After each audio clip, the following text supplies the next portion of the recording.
Welcome, one and all. Welcome to Student of the Gun Radio. And I am your host, Professor Paul Markle, in case you didn't know. And for those of you that did, congratulations. You get a gold star. Give yourself a cookie. We are recording in the Glass Case of Emotion Studios, which is located at Student of the Gun University on the sunny Gulf Coast of Biloxi, Mississippi. Although it wasn't quite so sunny last night. Well, it's never sunny at night. No, but it was stormy. I thought the house was going to come down. You ever been in a storm that was so severe that you were laying there in bed and you hear it and the thunder's crashing and the wind's blowing and you think to yourself, well, there's nothing I can do to keep the house from coming down, so I'm just going to cover up extra hard and hope that it goes away. Apparently we built the house strong enough, but we survived and we're back. We've got a lot to talk about today, as always. You're like, Paul, when do you ever not have a lot to talk about? I don't know. I'm hoping one day, is your microphone on over there, kid? It is now, yeah. I'm hoping one day to not have a lot to talk about.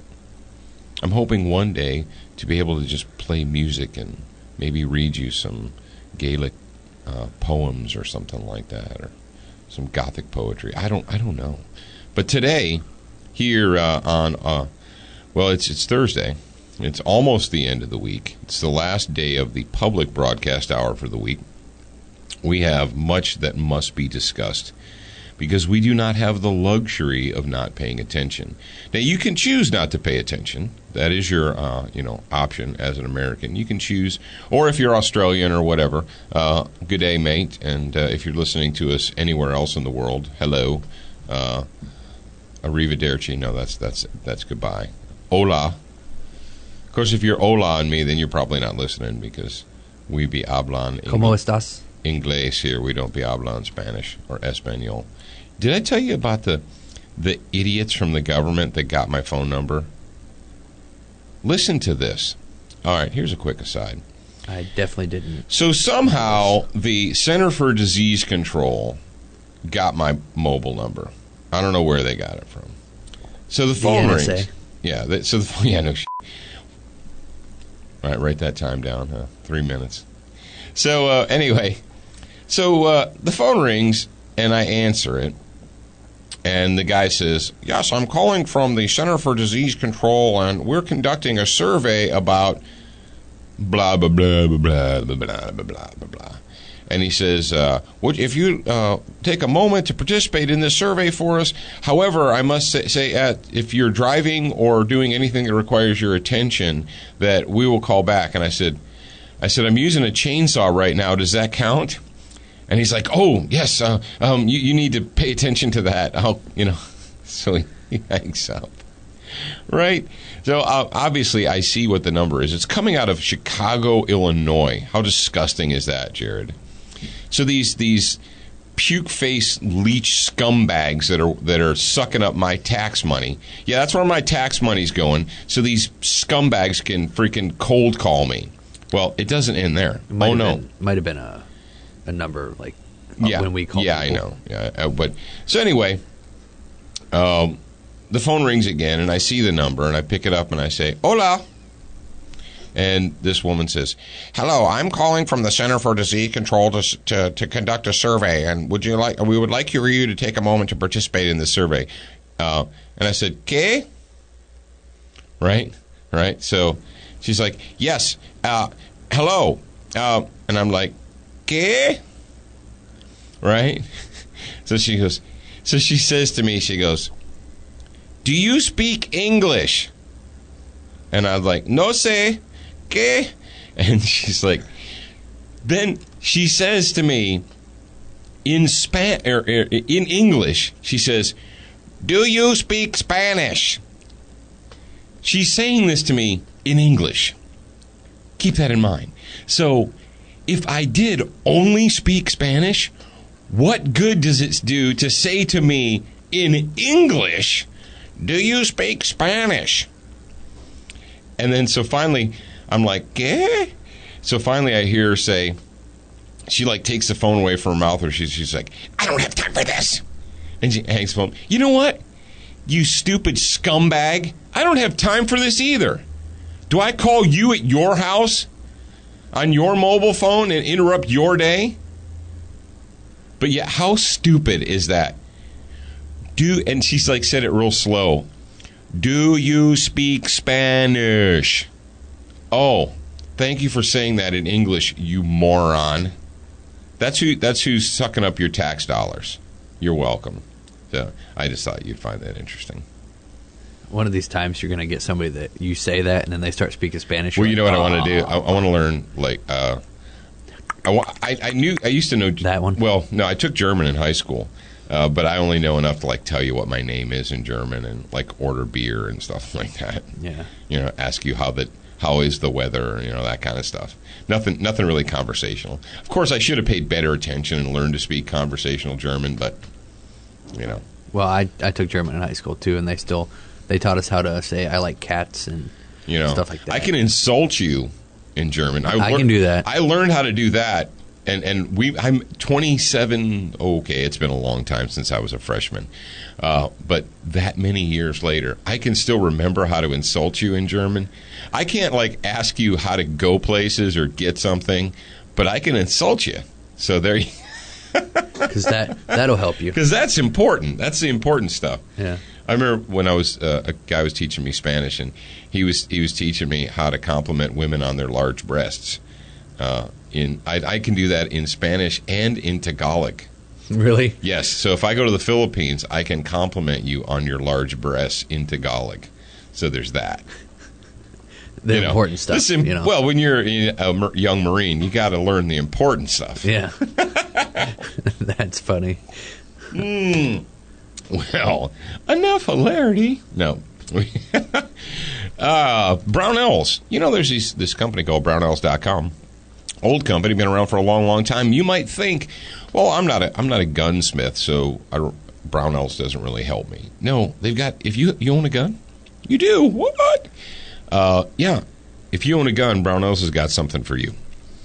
Check them out at Brownells.com.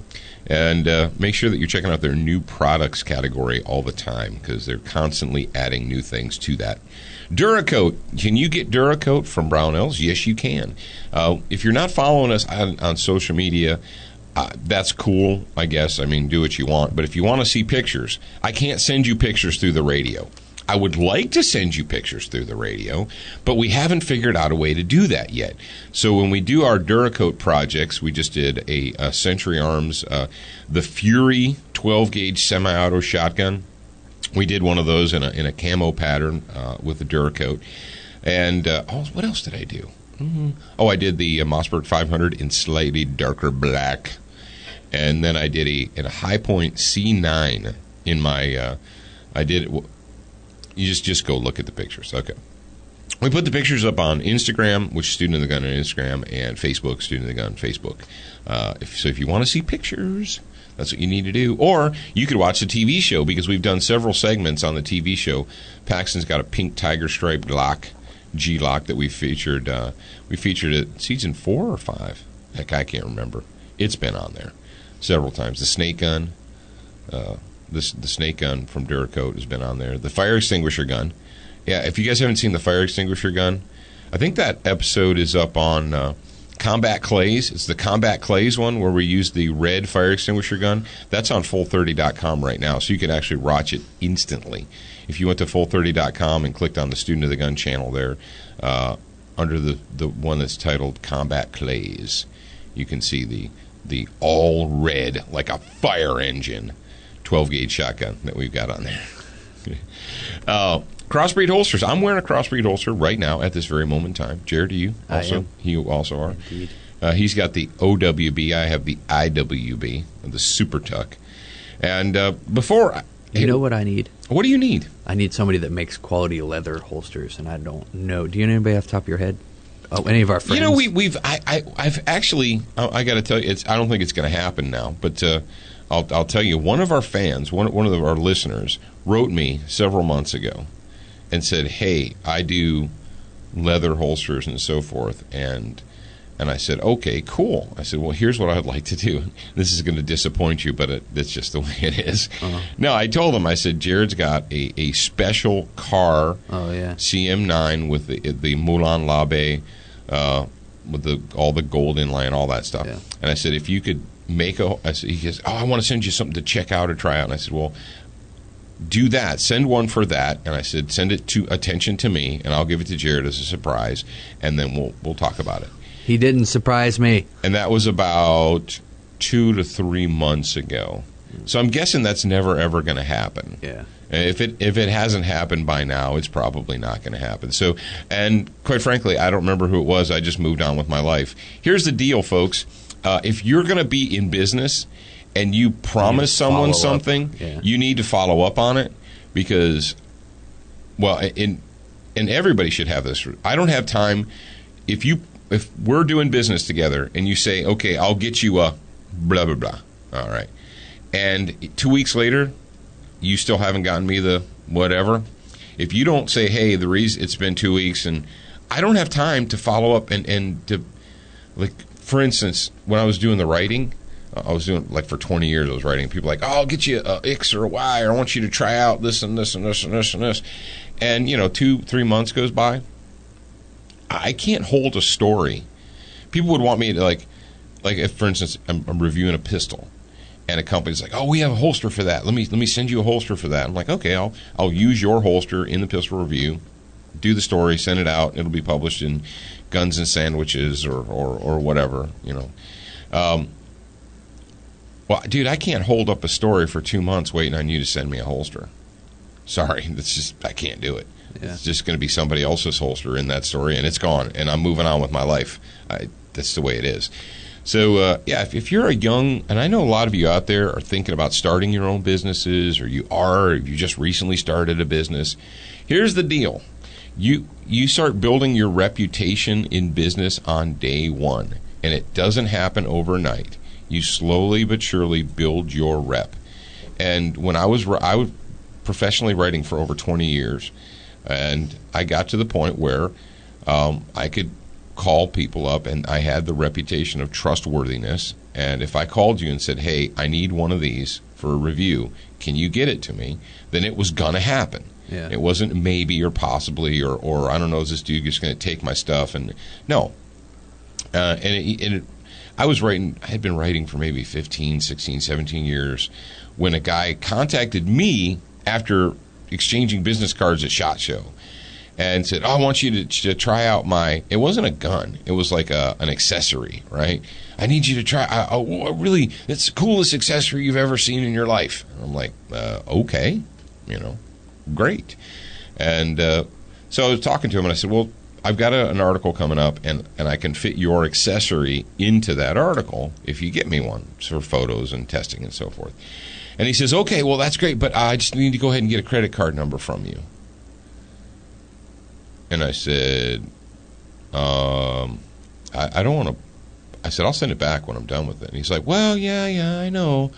But, I've been burned before. I'm like, well, then you're stupid. I didn't say this to him, but I was like, well, you're stupid, and you send them out to people without knowing who you're sending them to. And he's like, well, but, I just, I got to. And I was like, dude, I'm not giving you my credit, because here's the deal.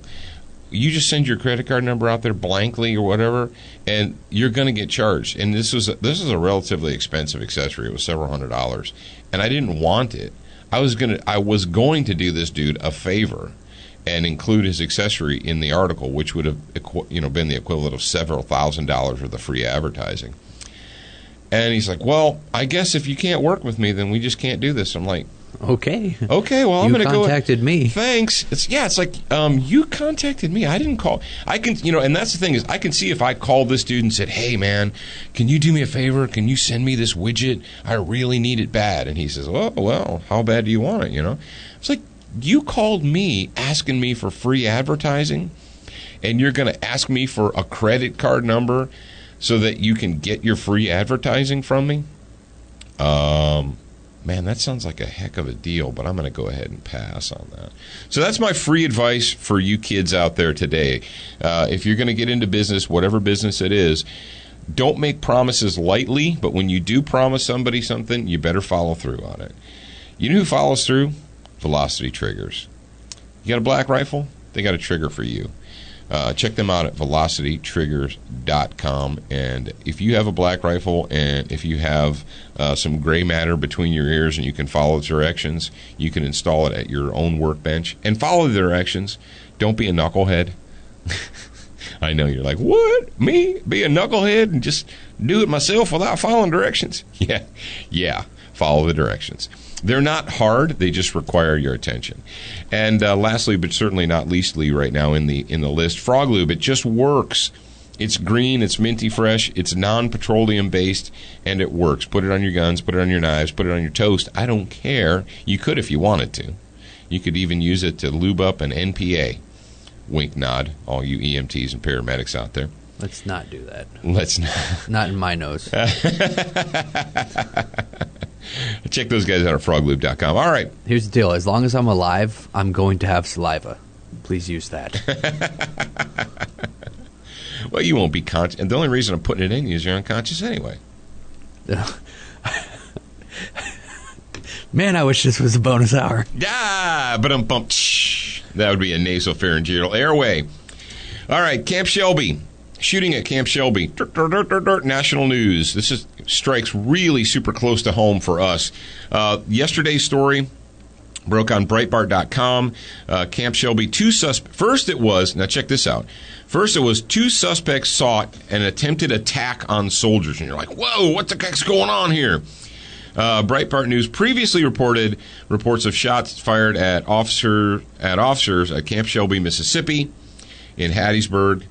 It says now reports say that a truck matching the alleged getaway vehicle has been found and 2 white males questioned, both of whom were released afterwards. Oh.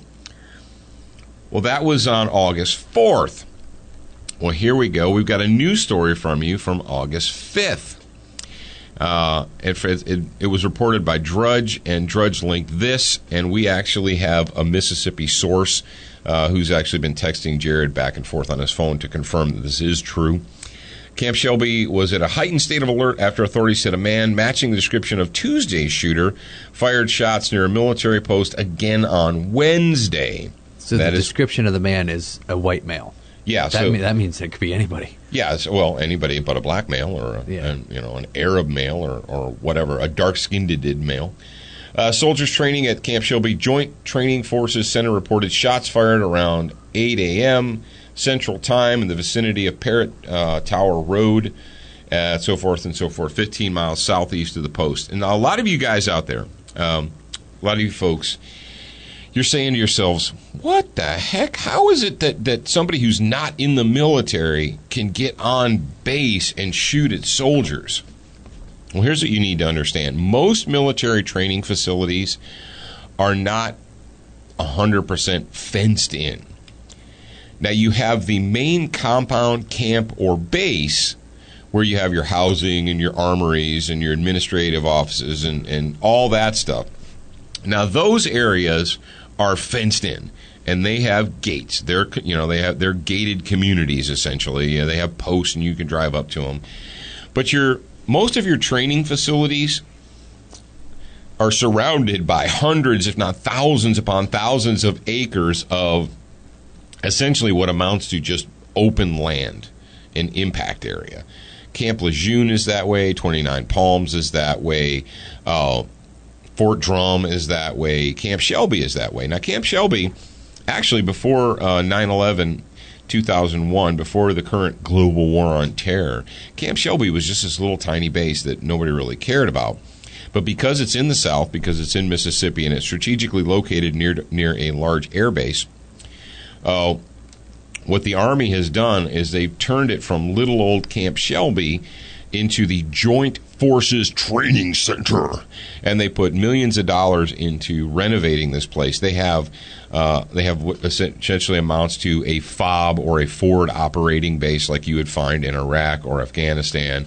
They built combat towns out there. All you military guys know what a combat town is. Basically, it's a little fake city that you drive through, and you have your what they call OPFOR or opposing forces. Basically, you got your little good guys and your little bad guys. And they've trained thousands upon thousands of troops at Camp Shelby prior to their deployments overseas to Iraq and Afghanistan. And when I was working full-time for the Department of the Navy, training their surface warfare people, that is where we trained. We didn't do all of our training there, but we've done a good amount of training at Camp Shelby, and I'm intimately familiar with the woods and the snakes and the swamps and the marshes and all that nastiness that is in and around Camp Shelby.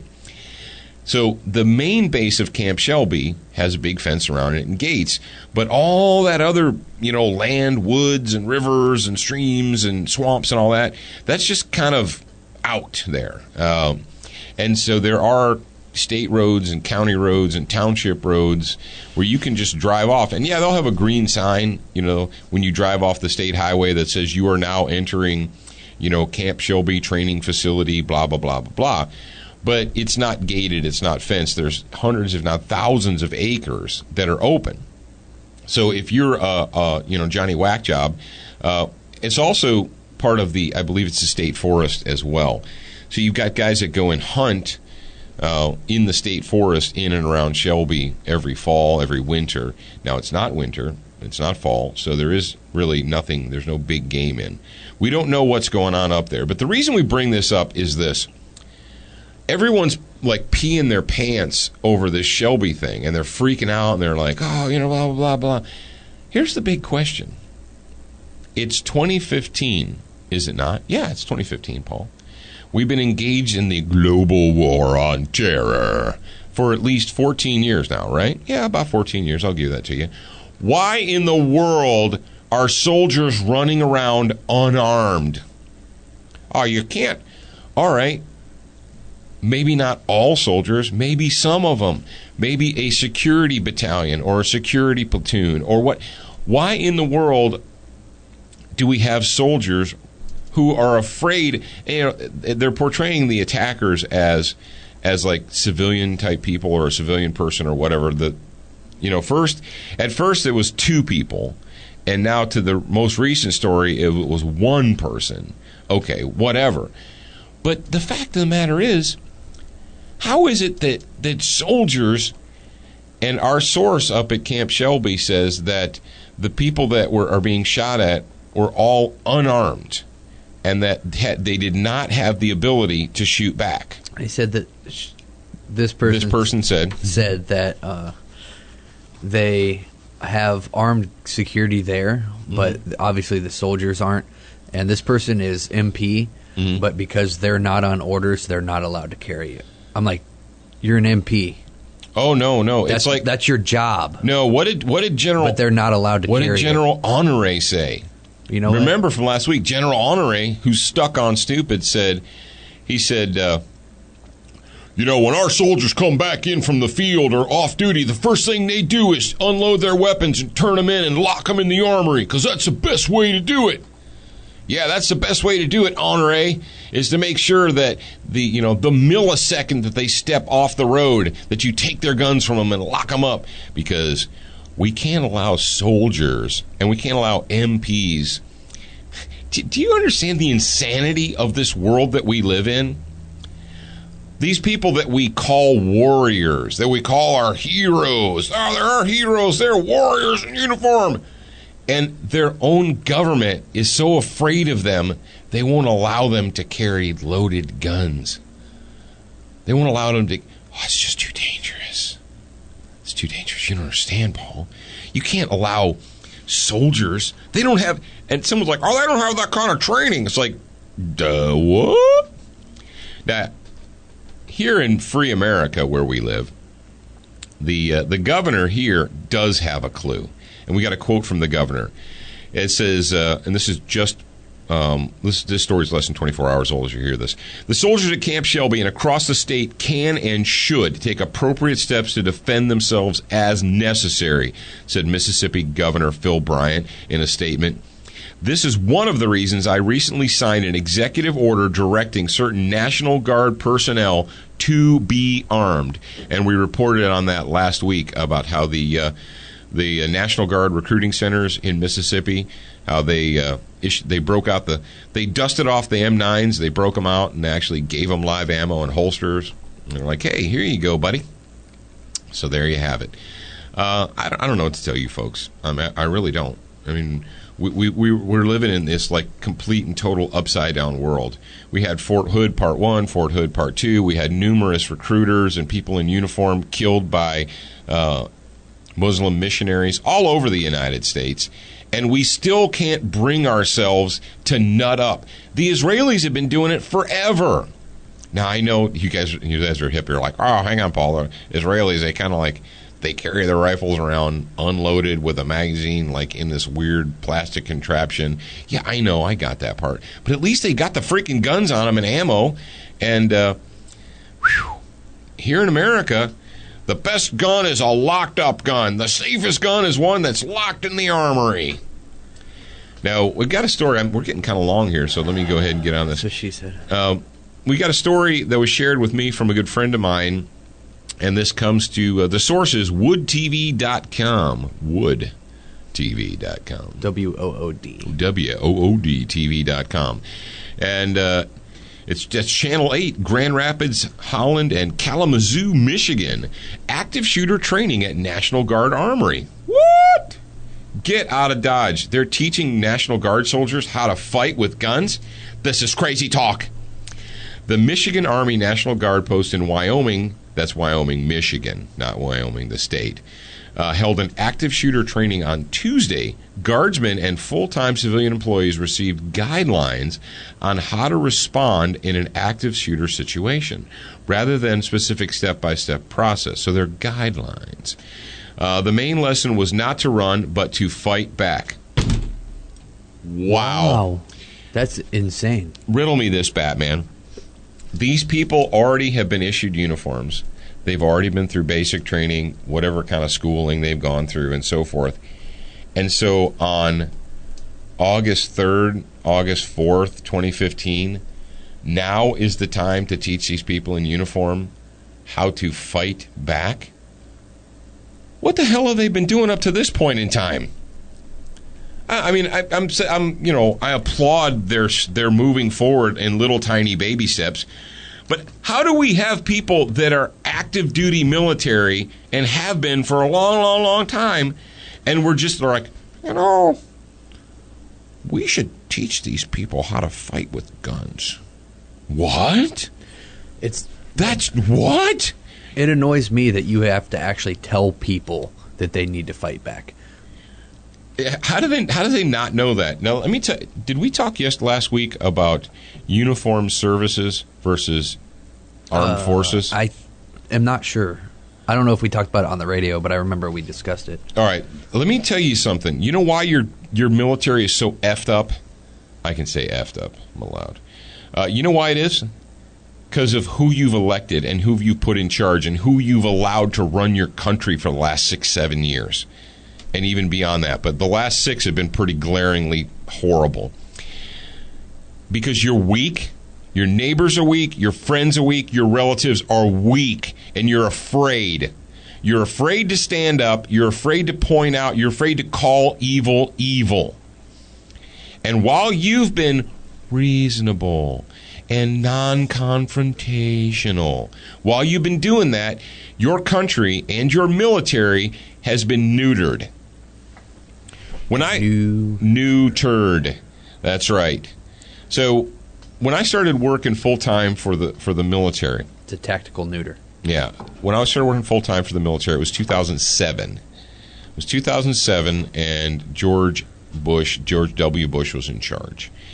And and here's the deal. We started getting classes of, first we had classes of like 60, then we started getting classes of 100 per class. And I've talked about this before, but it's important that I mention it. We had people who received orders to come to our school to go through the Expeditionary Combat Skills School because they were part of a unit that was deployable to a combat zone. Okay, makes sense, right? Here's the deal. We had people that showed up on orders that didn't want to be there. they were in a support unit, or they were in a communications unit, or they were in an intelligence unit, or they were in a whatever unit, and they didn't see the reason that they needed to waste 30 days or 4 weeks on this combat training because it's hot and these helmets are heavy and my back hurts and so knowing this, one of the things that I would do, because I'm that kind of a person, is I would get up on the podium on the first couple of days, and I would tell them, reach into your pocket and pull out your ID card. Now, when Professor Paul became a United States Marine, I had a little green card, had a picture on it, and it said, Armed Forces of the United States of America, and then it said United States Marine Corps, or it said, other people had ones that said Army, Navy, whatever. So I had them pull out their cards. I said, look at your ID card. Because we actually had people that showed up to school like, I don't see why I need to spend my time learning to shoot. Right? And so, and when I say that, you can guess the kind of people I'm talking about. But I would say, look at your ID card. What does it say? I said, what does it say right across the top? And I'd point to somebody in the front row, and he said, it says Armed Forces of the United States of America. That's right. Armed Forces includes learning how to use guns. Right? So, and that became part of the routine. Well, then, so we're teaching, and we're going on 2009, going to 2010. I do the same thing. 2009, I do that. One of the kids pulls out their card and says, it doesn't say that. I'm like, what are you talking about? It doesn't say that. They said, no, it says this. He hands me a card. The words Armed Forces of the United States of America had been changed to the words Uniformed Services of the United States of America. Because armed forces would offend somebody. Folks, words mean things. Going through all that effort to change that? You don't change 30, 40, 50, 100 years. I don't know how long they've had laminated ID cards, but whatever. You don't make that change for no reason. Do I need to tell you who was sitting in the White House sucking up all the good oxygen in Maryland, in Virginia in 2009? Do I need to tell you who was appointing people to be the head of the Department of Defense in 2009? Why do you change the verbiage on an ID card from Armed Forces of the United States of America to Uniformed Services of the United States? That's so weak, and it's deliberate weakness. Bet you didn't know that, did you? You're sitting out there looking at little Johnny and Judy walking around the airport in their uniforms thinking, there goes my heroes. There goes American warriors. Look at them. Look at the warriors in uniform. Warriors in uniform? Or are they the uniformed services? Are they civil servants being paid with federal money? You tell me. And if we have people that are in what used to be the armed forces and don't know how to use guns or fight with guns, what the frick are they doing there? Well, not everybody should. Shut up. If you're going to give me the not everyone in the Army should know how to use a gun, go away. Go listen to an NPR show. Go sit down and pee and listen to an NPR show. This is not the show for you. All right.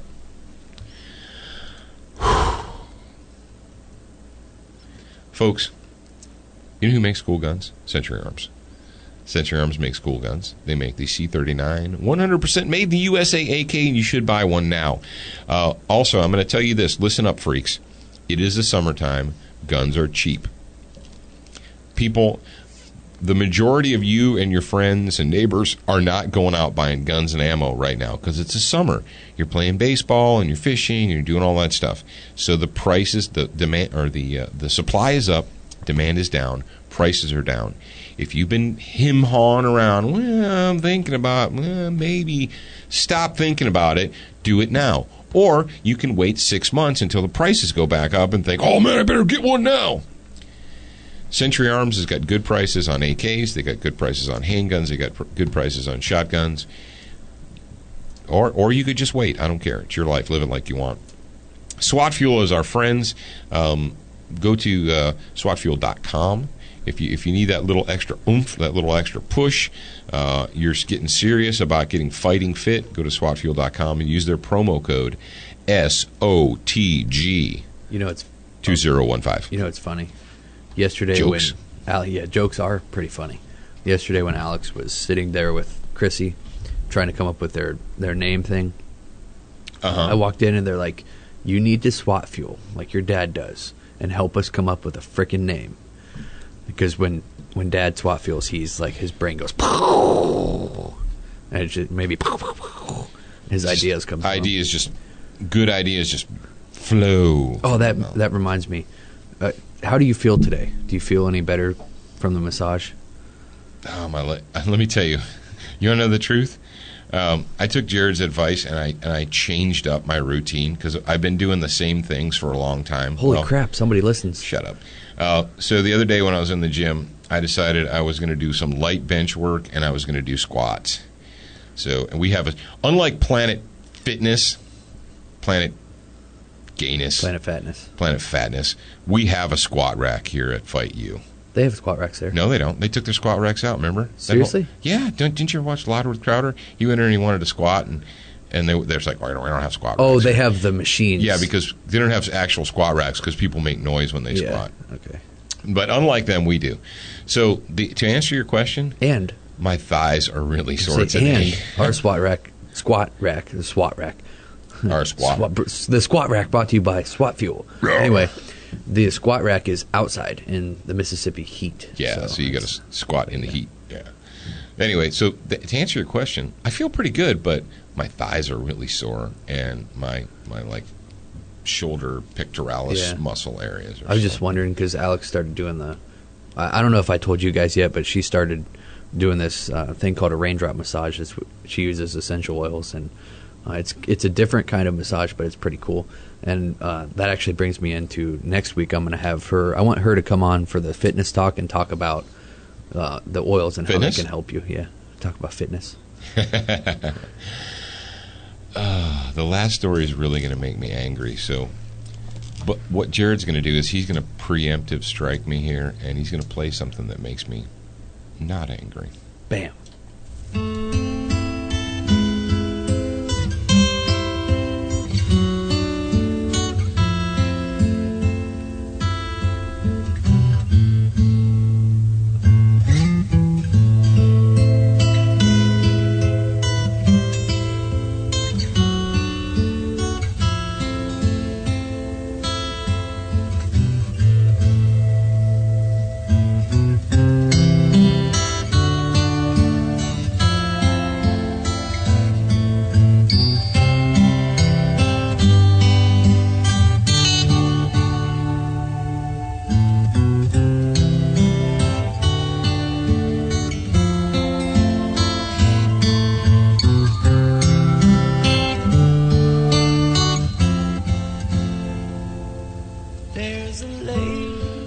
All right. For all you children out there, people that went to public school in the last 20 years and people that are under 20, I'm going to tell you what that was because some of you may not know it. That was Stairway to Heaven by a little band called Led Zeppelin.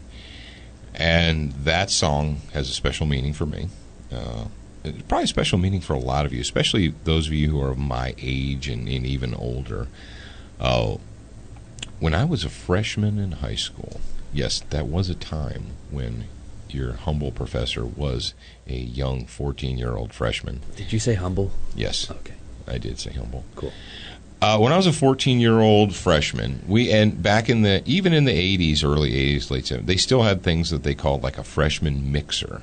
A freshman mixer was a dance where only the freshmen were allowed to attend. Now, the freshmen were allowed to attend, but they also had members of the student council because the student council, of all grades, they organized it. And the whole purpose was to get, the freshmen, this has happened like the first or second week of school, to get the freshmen together, people who never met each other, and basically for them to mix and to get to know each other. And they did that as a dance. Now, I don't know, how many of you guys had the dances in your gyms? And because the laminated wood floors in your gyms were really expensive, you were forbidden to wear street shoes, so you did all the dances in your socks. Oh, they put down like a plastic flooring. It's like a white. It made it look more classy. On yours, they put a tarp over it. Yeah. Way back when, we didn't have they didn't have a gym-sized tarp to put down. You just had to take your shoes off and dance in your socks. So, but way back then, Stairway to Heaven was relatively, in 1981, 82 time frame, when I was a freshman, Stairway to Heaven was still relatively new. It was less than 10 years old at the time. Obviously very popular. And not a traditional slow dance song, but kind of a slow song, And the great thing about Stairway to Heaven is the song is so long, right? Well, the older guys, the juniors and seniors that DJ'd our dances, it became a tradition to play Stairway to Heaven as the last song of the night, the last song of the dance. That's what you did. Didn't matter what you played the rest of the time, but that was the last song. And so if you're little 14-year-old me, you're thinking, which girl am I going to ask to dance for the last dance, right? Because that's a big deal. And you would plan, you would actually book or arrange the last dance. When you get there, you're like, last dance with me, last dance with me. And when I was a young freshman, I was tall and skinny and uncoordinated, and I had, basically a 14-year-old. 14-year-olds are completely self-conscious, and they're worried about everything. And two of the senior girls that were on the student council were so nice and treated me so well. And one of them was named Janice McPhee, and the other one was named Patty Duffer. And they danced with me at the freshman social. Wow. I hope they're listening. I was a little 14-year-old kid. I'm going to find them on Facebook, and I'm going to tag them in this episode.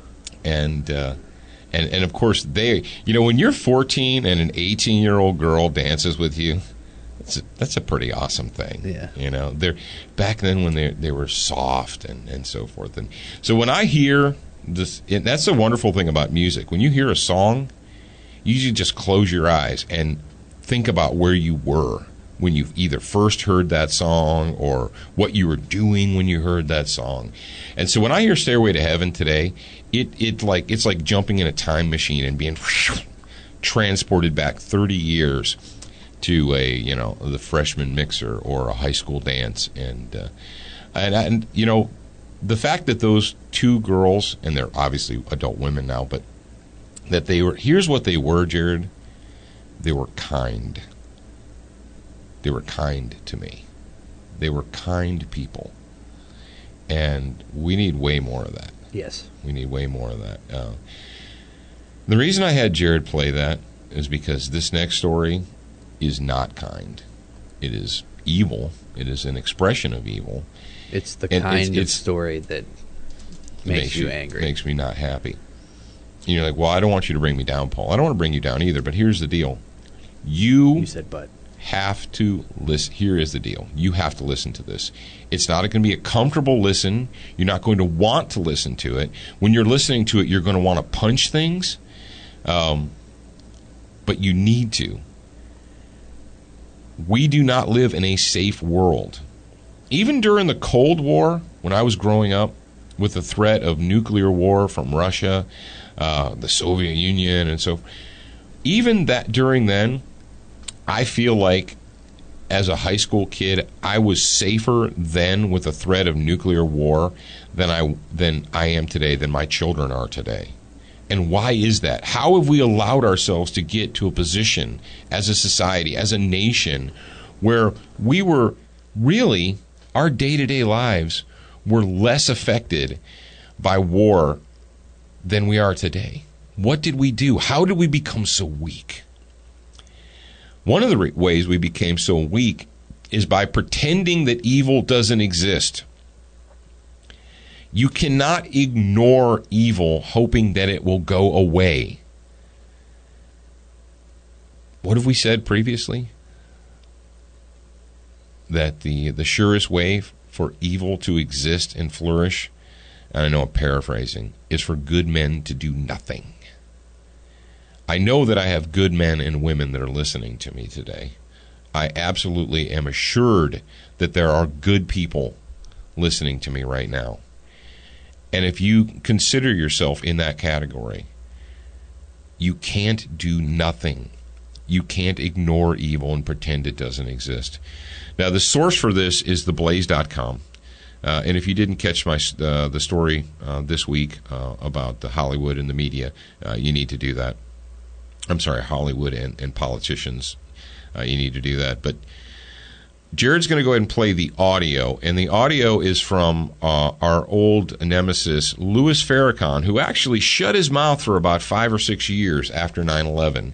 If you guys that are my age know who Louis Farrakhan is, he's a radical. He's a he's a hate monger. He makes his money getting his followers all riled up with hatred and bile and vile nastiness. But my point is this. Whereas after 9/11, Louis Farrakhan is the head of an organization called the Nation of Islam. Well, after we realized finally in September of 2001 that Islam was at war with us, Farrakhan kind of shut his mouth and he went into hiding. He didn't say anything. He wasn't banging the drums. Well, Farrakhan no longer feels the need to be quiet. You might want to ask yourself that. Why is somebody who is in an organization, a hate organization like Louis Farrakhan, why does he no longer feel the need to keep quiet about it? Well, because you answer that question for yourself. You're smart men and women. Jared's going to play this clip that was sourced in the Blaze article. I want you to listen to it. Like I said, it's going to be hard, but you need to listen to it all, and then we're going to talk about it when it's over with. Assalamu alaikum wa rahmatullah. Das geht an die Oma des letzten Propheten Mohammed sallallahu alaihi wasallam. Ich bin Allah so dankbar, ein Muslim sein zu dürfen. Das geht an die Oma. Wir sind die Oma. Check them out. 10,000 in the midst of a million. Listen.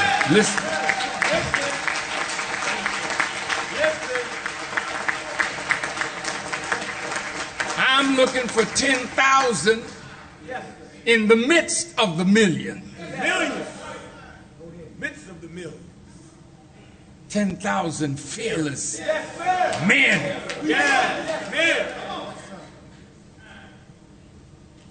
Who say death is sweeter than continued life under tyranny.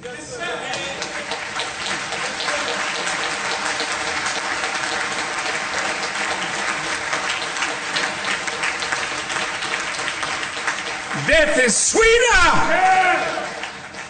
than to continue to live and bury our children while white folks give the killer hamburgers. Death is sweeter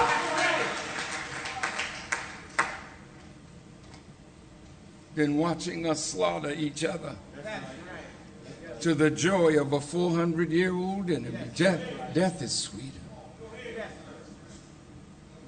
The Quran teaches persecution is worse than slaughter. Then it says retaliation is prescribed in matters of the slain. Retaliation is a prescription from God to calm the breath of those whose children have been slain. So if the federal government will not intercede in our affairs, then we must rise up and kill those who kill us. Stalk them and kill them and let them feel the pain of death that we are feeling.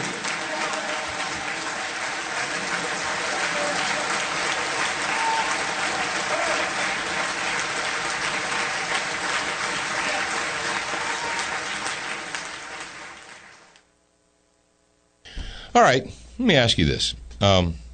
What's your feelings about that? This is not made up. This is not the CIA. Every time something comes out, an attack, they're like, it's a CIA cover-up. No, it's not a CIA cover-up. This isn't made up. This is public. This happened. This happened in the United States of America just recently. We have and you notice how sick and twisted this guy is? He mixes in, he talks about the Quran, how the Quran commands you to do this and that, but then he doesn't say Allah. He says, in God. So he sounds like a Baptist preacher, like a fire and brimstone Baptist preacher. He references the Quran, and then he says, God. And then you notice how he knows what his audience is. He has his audience that has embraced victimization. He talks about those who have been slaves and blah, blah, blah. Like, there's not one person in that audience that was a slave. There is not one person in that audience that had a parent that was a slave or had a grandparent that was a slave. And I'm going to go so far as to even say a great-grandparent, because in the United States of America, it has been officially illegal to be a slave or to have slaves for 150 years. So unless you can find me a 150-year-old slave, I'm going to go ahead and say that not one person in that audience has anyone that they have known in their life. Now, were their ancestors possibly? Yeah. Okay. Guess what? Almost everyone in the world, if you trace it back far enough, talk to some Jews, will you? Talk to some Hebrew people about slaves.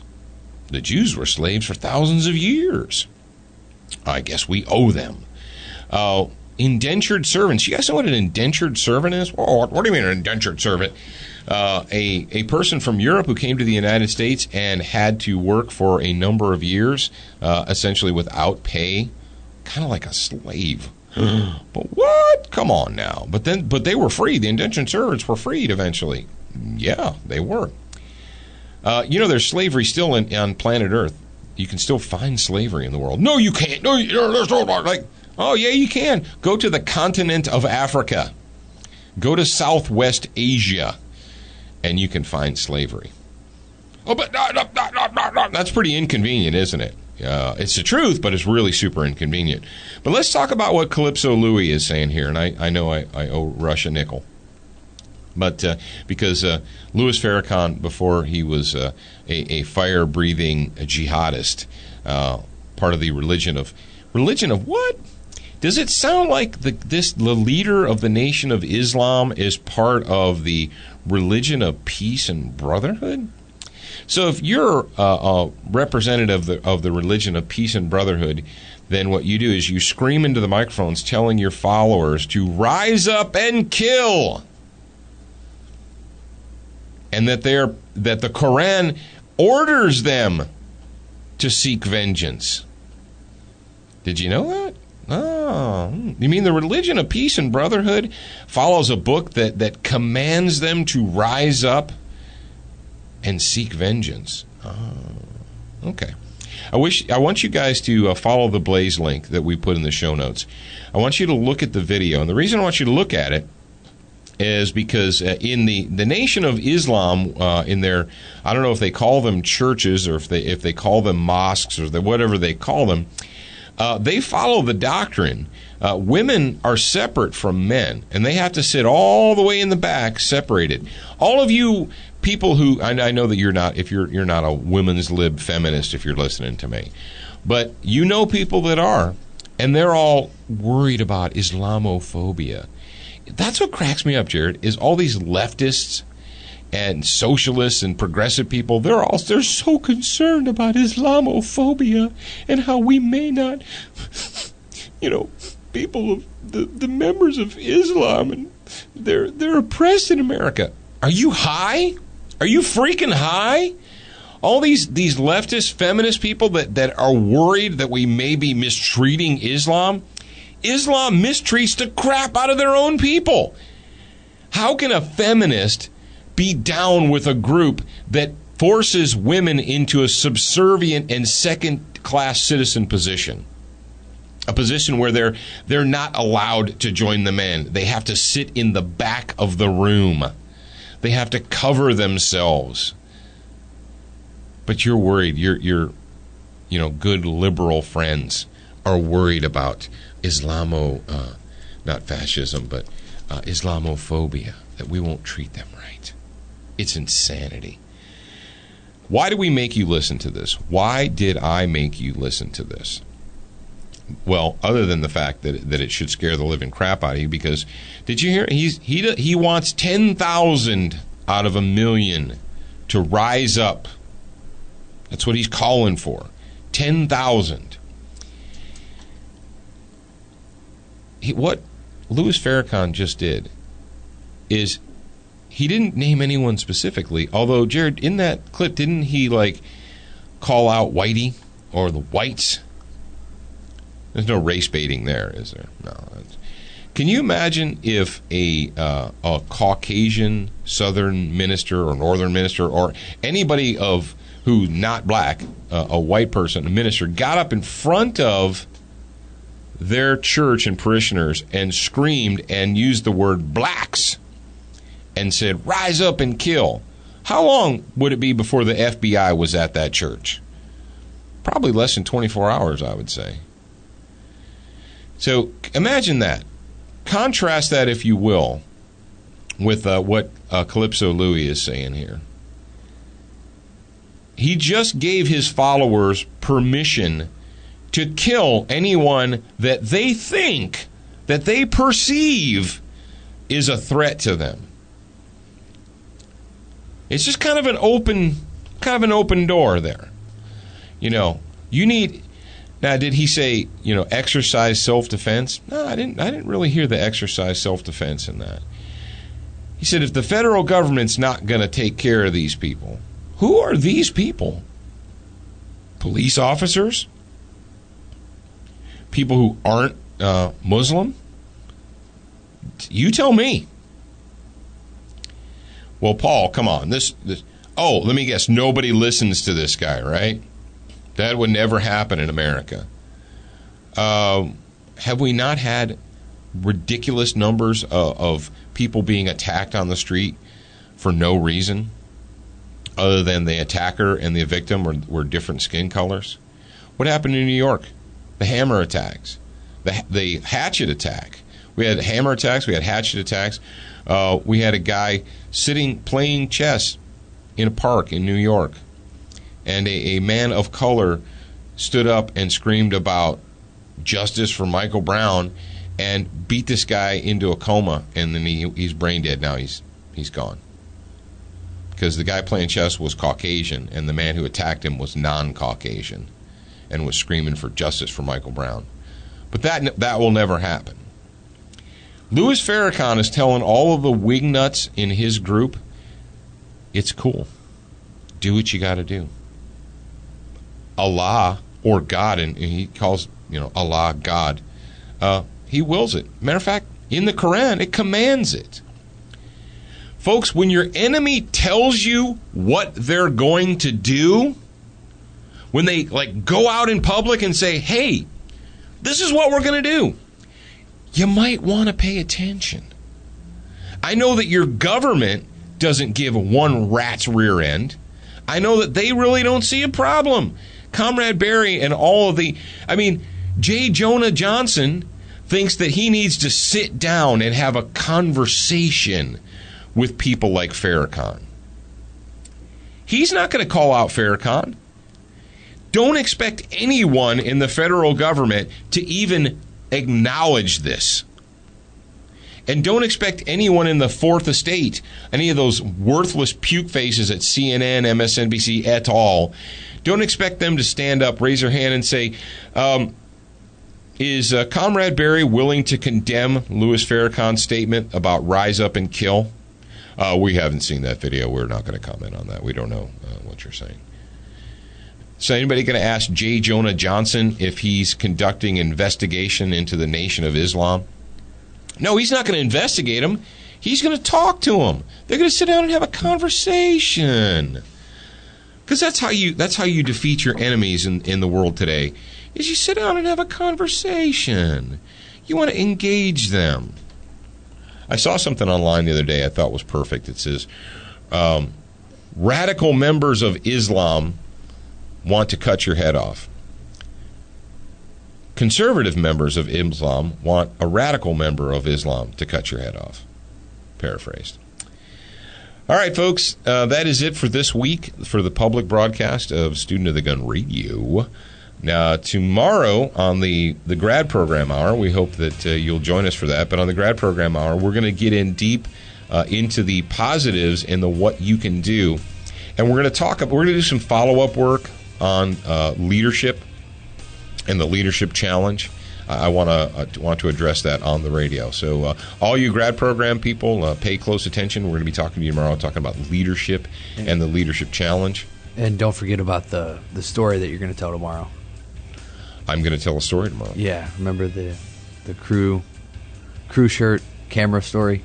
The producer from the big network. Oh yeah, we can tell. Did you put that in the show notes? Yep, it's in there. That's what reminded me. Okay, yeah, we're going to tell a super secret story that's only for the grad program people tomorrow. I forgot that. All right, ladies and gentlemen, remember you're a beginner once, but you should indeed be a student for life.